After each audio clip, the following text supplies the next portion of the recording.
This one habit kickstarted my growth journey, and it all started back in 2021 when my friends introduced me to the gym.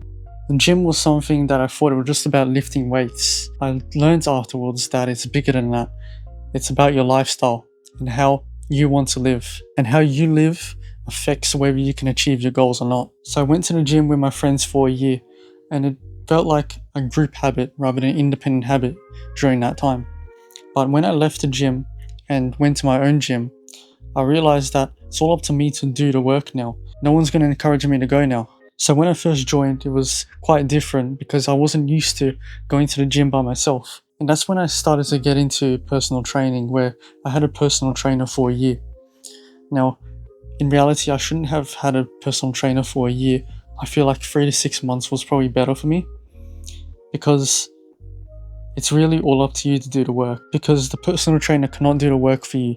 They can only give you advice and help you stay accountable. Then after having personal training for a year, I got in this mindset of overworking myself. I was going to the gym 5 days a week, doing cardio 4 times a week on top of that, and my diet wasn't on point. What I realized from this was it's not always about working hard. It's also about taking care of yourself. But I learned it the hard way though, because I made no progress in a whole year of gym. I was stuck at the same weight and my lifts were almost the same or declining. That's when I started to put my stubbornness out the side and my ego out the side and really focus on why I wasn't making the progress I wanted. My biggest problem was I was doing too much. I needed to do less. I needed to go to the gym 3 days a week and make sure I wasn't doing cardio on my gym days. This gave me a lot more time to focus on my diet and achieve calorie surpluses. The benefit of this was I gained 8 kilos in 6 months and my progress pretty much almost doubled. And that's when at the beginning of 2026, I achieved my goal weight of 80 kilos. Anyways, here's what I learned in the gym and how I applied it into other aspects of my life. The first one is consistency. I got in this good habit of studying every day. And before I used to hate studying. During school, didn't study much at all. I was procrastinating a lot. I was playing video games a lot. And I just didn't see the importance of studying. But once I got consistent in the gym, I realized that I needed to stay consistent with my studying. And even if I didn't want to study, I had to study because I knew that it would benefit me. And also with this YouTube channel, not giving up on it. Even if I'm not making the progress I want, there's always going to be room for improvement. And I just got to be optimistic that I can achieve what I want to achieve. And I feel like I'm getting closer to that goal because I've been doing this for nearly 8 months now. And before, I felt like if I didn't go to the gym, I would have quit by now. I was the type of person who wanted quick results. And also with daily habits as well. So daily habits pretty much builds your everyday lifestyle. If you're not consistent with your daily habits, then you're not going to live the lifestyle you want. Number 2, discipline. It's about not relying on your emotions, but just doing the work anyway. But before we get into discipline, I just want to go through emotions. So when you're going to start a task that you said you were going to do, and you rely on your emotions, there's a probability that you're not going to do the work that you need to do. Because emotions, what it does is it influences a lot of your decisions. And when you let your emotions affect your decisions, you're going to have way more decisions in your mind. And you're most likely going to make a poor decision out of that. But with discipline, what happens is you don't rely on your emotions. So the decisions you have will be limited.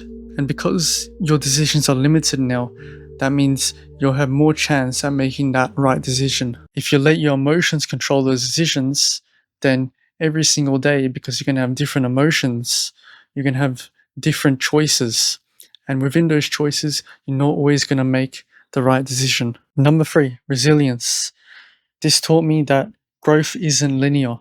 Now, during my 4.5 years of training, I've learned that not every workout is perfect.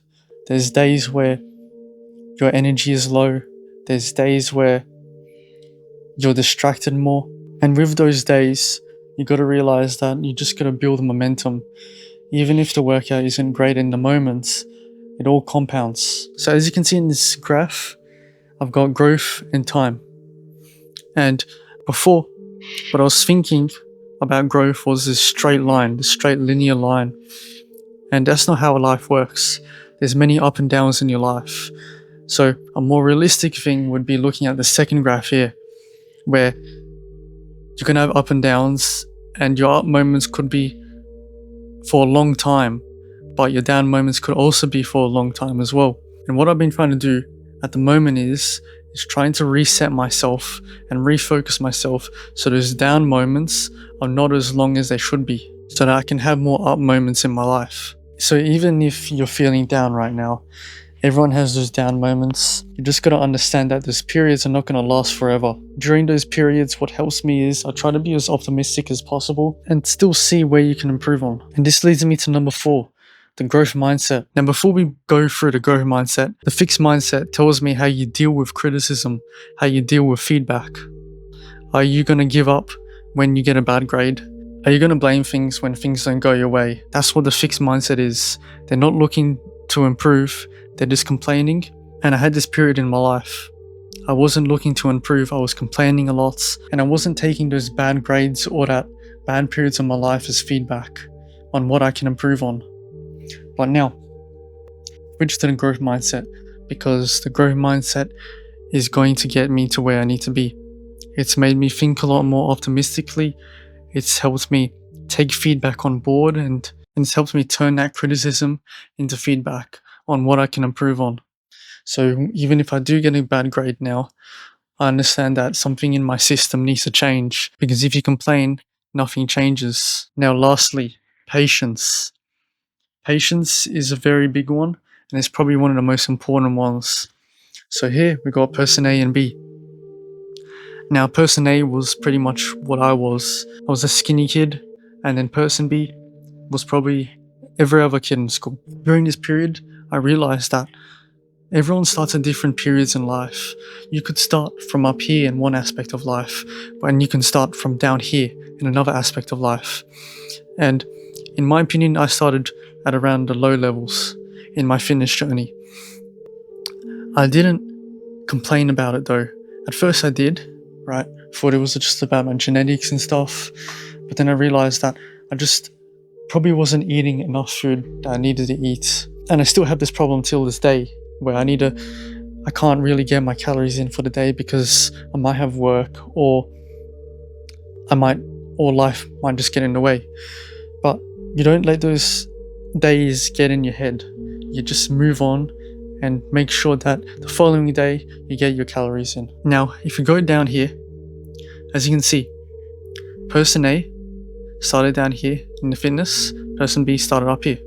Even if person B might have had a head start, if they're not doing the things that they needed to do, they're going to stay at around the same level. But if person A wants to make changes to their life, you can catch up to person B. Now here's the important thing though. Progress should not be seen as a comparison, because everyone has their advantages and their disadvantages, or their strengths and weaknesses. So the gym taught me to accept things, accept that it's going to take me longer to get to the physique I want, but always look to improve every single time. Now, if you do want to compete in a healthy way, you got to understand that if someone's better than you at something, you don't become jealous or envious towards them. What you need to do is you need to sit back and ask what they're doing well, because you can see what they're doing and you can try and replicate that into your own work so that you can get to that level as well, or maybe even get higher. So the final message I got for you is, no matter where you're in life, make sure that you're always looking to improve.